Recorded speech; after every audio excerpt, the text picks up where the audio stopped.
just as long as you keep track of your orientation, you're good. Okay, I think the whole thing had you use -5 to +5. Keep track of your table for now. The most important part too is this is your XY coordinate. You don't really graph the third parameter, but it's this. This is the time. As it goes this way, it's the time. If you put T-step real low, you'll see it's a lot slower. If you put it real high, it just like whips it out like this. So you'll see the difference when we do like a circle. Just basic parametrics. Just to get you to see. Now here's a parabola. You're putting one into the other. Today we'll do it algebraically. Put one into the other. So you can kind of see that it's your t-squared that's running this. So today we're going to take your x, solve it for t, and put that into your y.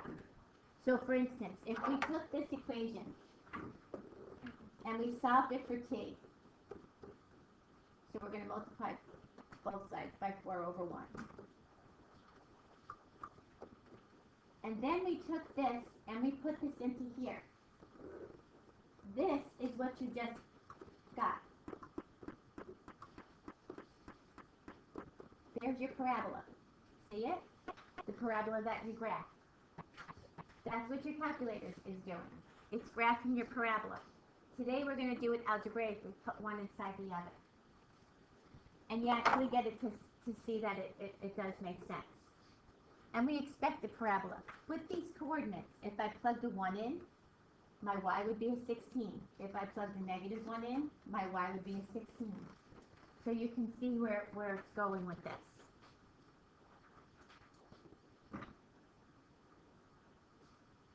Okay, again, if we solve for t in the first one and plugged it into the second one, here's your, if I plugged it into here, doesn't this move over? Well, mine's a little bit off. But you can see that it's moving over.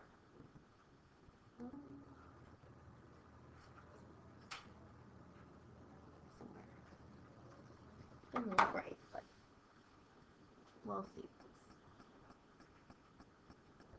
Another, this one we're solving for t and plugging it in. So it kind of has a little different effect on this one. And your numbers are small, just kind of sketch it. Don't get hung up on the decimals.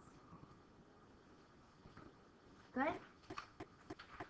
Just do a little exercise in putting your parametrics together, which is generally your x equation. And then we're going to substitute it into the second equation, the y equals. The result gives you one equation, one rectangular equation. Rectangular because we put it on your xy, it's just x and y's only. And then we're going to, we can confirm it with your graph as well.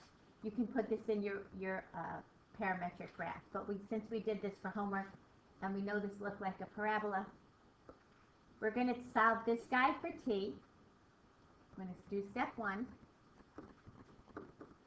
So we're going to multiply both sides by 4. So we solved it for t, and then we're going to substitute it into the second equation. So into this equation, into this t, we're going to substitute what we found for t. Just watch the squares and anything else. And you get one rectangular equation that looks exactly like that graph that you just did. So we find that we get a parabola, which is exactly what we graphed when you put it in your parametrics, right? This is what you did on number 7 for homework. So you graphed it, you found a parabola, and this is the same exact parabola. If you look at the xy, it's the same exact xy. The only difference is this has the t, the parametric. So we're going to take these and follow these basic steps. We're going to solve for x, for t in the x equation. We're going to substitute it into the y equals equation, to the y equation, and then we're going to make one equation. Most of them will look pretty decent. Some will look a little bit worse than others. This one doesn't happen to look that great, but we're going to solve it anyway. That light's large. All right, so we're going to take this guy, We're going to solve for t in this one.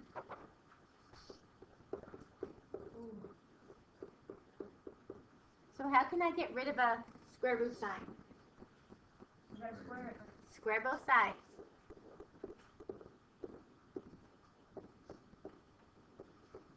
One squared is 1. Okay, I'm going to solve for t. Any suggestions?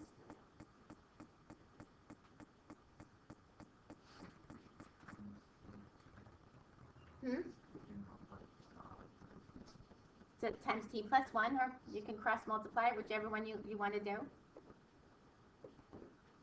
Oops.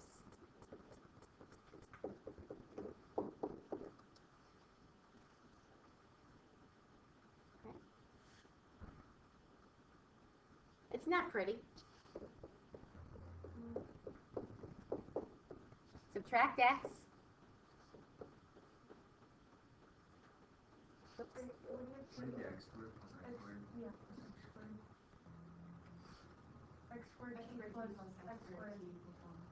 X squared, sorry. Okay, subtract the x squared. You can kind of see where that's going a little bit. Okay, you can divide by x squared. Okay, and now we're going to take that guy and we're going to substitute it into here. Your goal is to get a y equals that you can put into your y equals. And when you're doing this, it's not so bad when this looks like this. We actually can take this, you can simplify this if you like. Put both of these over x squared. You can simplify this. So you're going to get 1 over x squared minus 1. Does that look better? That'll help you come out just a little bit better. When we substitute this into here, we're going to get y equals t over, whoops, we're going to put this in there. 1 over x squared minus 1. And we're going to put 1 over x squared minus 1 plus 1. This will help the 1's to come out. And I don't care what it looks like right now. It'll work out in the end. It'll work out. We can kind of see it happening. We see the x squared in there. Did I give you the graph of what this is before we started? It was part of a parabola. Let me just, it's on your paper, isn't it? The graph? Is it on your paper? Yes. It's on your paper. So there's your parametrics. And it's looking like a part of a parabola. Looks like they restricted some domain over there, right? See the left-hand corner down there? If I move this, I lose this over here. So let's just take this and find a common denominator. What's our common denominator? X squared. So multiply everybody by x squared. So we're going to get 1 minus x squared over 1. And this is equal to your y. Now, because you had a domain restriction, you have to be careful of what it's going to come out like. So we're kind of heading towards this. And notice they got a parametric. They got the same thing. But we had a little bit of a domain restriction there. So you're getting one leg from your domain restriction. We're good? Parametric into a rectangular. Sometimes it's not as pretty, but it'll work out. Okay, so I gave you the graphs hoping that that would help as well. We restricted to x is greater than 0. I don't think I restricted it up here. We restricted to the domain.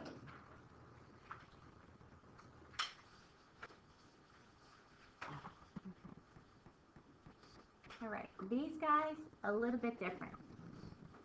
So these guys, and I put the windows here to kind of help you out. When you're dealing with an angle, this is going to come out as a t. Because that's where your parameter goes, in your angle. So even though you're going to put it in and say sine of theta, it's going to come out as a t. Because that's the guy that's changing.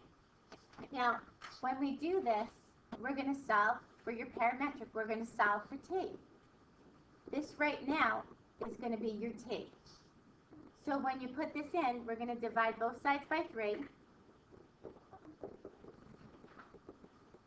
We're going to do the same for this one. solve for this. You can almost see where this is going. Did I give you the graph of this too? Yes. So you've got y is equal to y over 4 is equal to the sine. So cosine theta, that whole thing is t? Mm-hmm. But when you put it in your calculator, the theta part comes out as t. Okay. But you can't separate cosine from t, right? So you have to consider that your parametric. When I put in an x, I can't separate my x from my cosine. It's still cosine x. But when you use your parametrics, it's going to come in as a t. Now, if we graph this guy, I gave you the window to graph this. Let's graph this first and see what it looks like. I'll go on parametrics. All right, we're going to put this in. Oh, I already put it in. Perfect. Did we do this yesterday? No. I don't know why this is in. So now we're going to go to your window. We're going to set your window up just like this. The t is going to go by, we're going to set this up into degrees right now. So the t, let's go by 30 degrees. We can change your t in a minute. So your t max, because it's circular, 360. Or your t min, just go to 0. T min 0. Here's your t-step. Set this to 30. And we'll change it and see what happens. Your x-min and your x-max, well, you're not going that far, so you could leave at -10, +10. That's your rectangular part. You can leave these.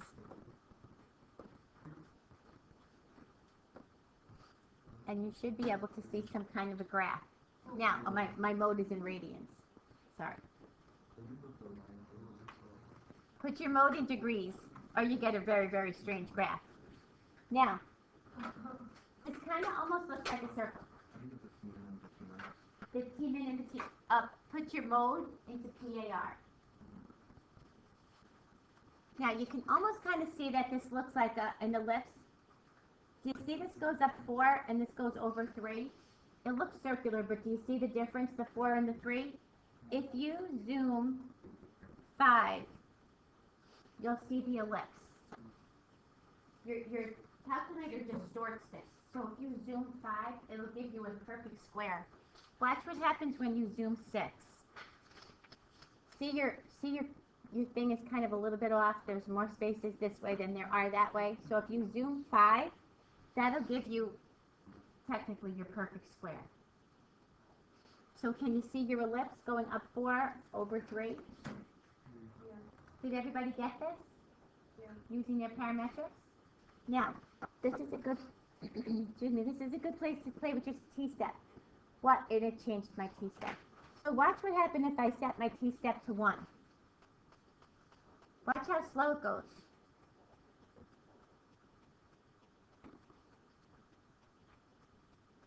See it go slow? Yeah. Even in sweet time. Yes, sure does. Now, if you set your t-step too high, play with it. This is great to play with. If I went to 60, it goes a lot faster, but what did it do to my ellipse? It kind of distorted it, right? It almost looks like it's like a hexagon or something. A hexagon. Looks like it has 6 sides, right? So you have to kind of play with your t-step. You got to find kind of like the optimum t-step, which is a little harder in the beginning to kind of get used to. Also, sometimes what happens is, guys, watch. If I don't set this to 360, if I set it to 300, watch what happens. It stops. It didn't finish going all the way around all my degrees that I wanted it to go to. So your window is important. So I copied your window here. I snapshotted it so that you'd kind of see what I was looking at. If you find that this, of course, is out of your, off your chart, it's because then your X and your Y are not big enough. But this one would be perfect. So we know we're heading towards an ellipse with this, right?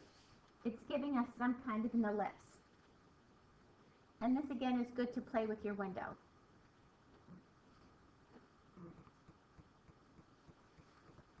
Okay, it reset it because I zoomed 5. I made it a square. If you leave it the regular one, that's fine. It just distorts it a little because this itself is not a square, it's a rectangle. So that's why you always get a little bit of distortion in your graph. Now we know we're heading towards some kind of a parametric. So I've got this going on and I need an ellipse. I can almost see where my ellipse is coming from. So we have a relationship for sine and cosine. And we know cosine squared plus sine squared equals 1. We're going to plug those pieces in, and we're going to see that our ellipse is there.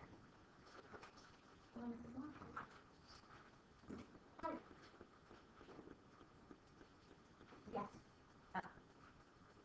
Okay, thank you. Sarah, Mr. Chef. Okay, so we replaced this. You saw where the 3 was in your graph. You saw where the 4 was in your graph, right? You saw the 3, you saw the 4. So now,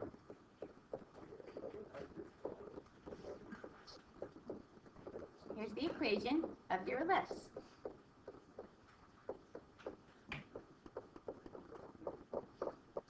See the ellipse equation? And isn't this the a squared and the b squared on the bottom? In this case, this would be our b squared. In this case, this would be our a squared. So a is 4 and b is 3. Your center is at what? 0, 0. Isn't that the ellipse that we just got? We had a center of 0, 0. We went up 4. We went over 3. Isn't that the same ellipse that you just did? Yeah. So we can take this and we can make this into, we call it a rectangular equation, which you use on your XY graph. I think these are easier to kind of get the concept. I think it also helps if you think about your window, because you have to go full 360 degrees. This has to be 360 degrees. So start from 0 to 360. If you play with your calculator and you don't start at 0, you'll see the difference. Like, play with this. This is a good way for you to understand where this is coming from. If you started it at 30, watch what happens. It just misses that part. It expected you to go full circle to give me a full ellipse. So this is where your window's coming in, where it's probably a little bit more easier to understand. And again, this makes it go slower and a little bit more exact. If you wanted it to go slower, make sure you see where it started right here, right? So your orientation is this way. So if I was going to graph this, I'd graph it like this. And I'd say this is where my orientation is. Put the little arrows here. Put your orientation on here. Okay? This is where I started at the 0 and went all the way around. So today we're just working on getting these algebraically to look like what they look like when we graph them as a parametric. I tried to give you the zoom 5. We'll make it a little bit less distorted. I'll do this one. For this guy, we can see this one is going to be a circle. So if you graph this, there's your basic format for a circle, but it needs information in it before I can graph this. So I have a center and I have a radius. So here's my radius and here's my center. So this is my H, my K. So I take this guy,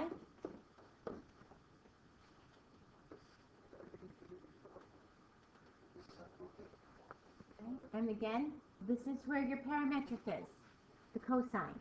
So we've got to get everything to one side. So we're going to add 3. We're going to divide by 3. It's like solving for t.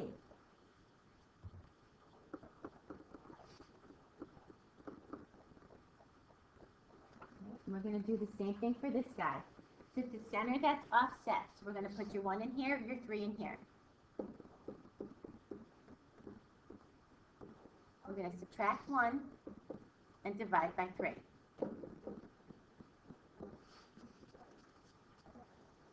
So do you see what makes this a circle and not an ellipse? what makes it a circle, not an ellipse?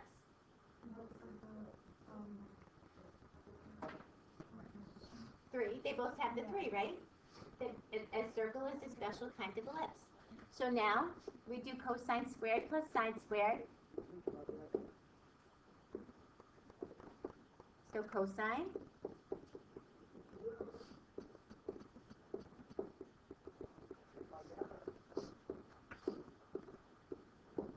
and then you can see your circle. Well, we'll move it around in just 1 second. But it looks like it's an ellipse. But what can you do to make it look like a circle?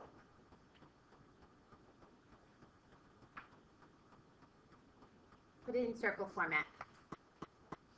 Just multiply everybody by 9.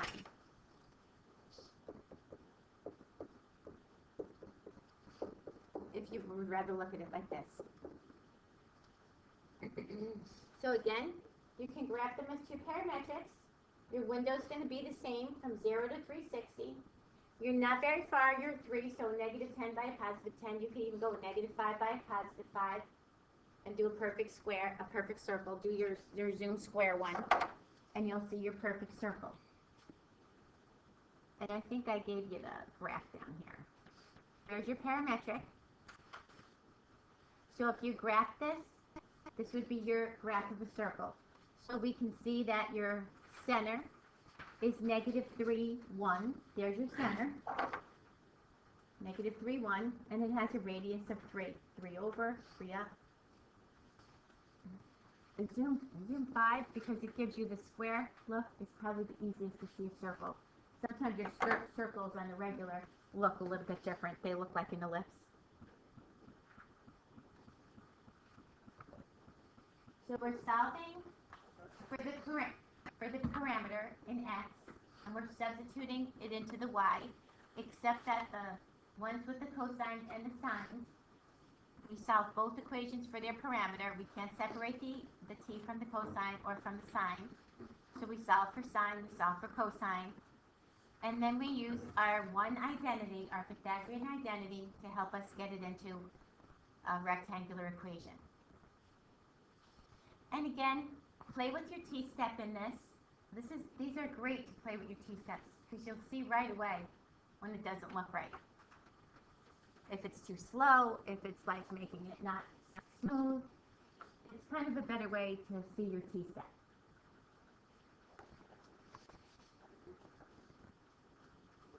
Generally, if your t is going from two small numbers, keep your t small.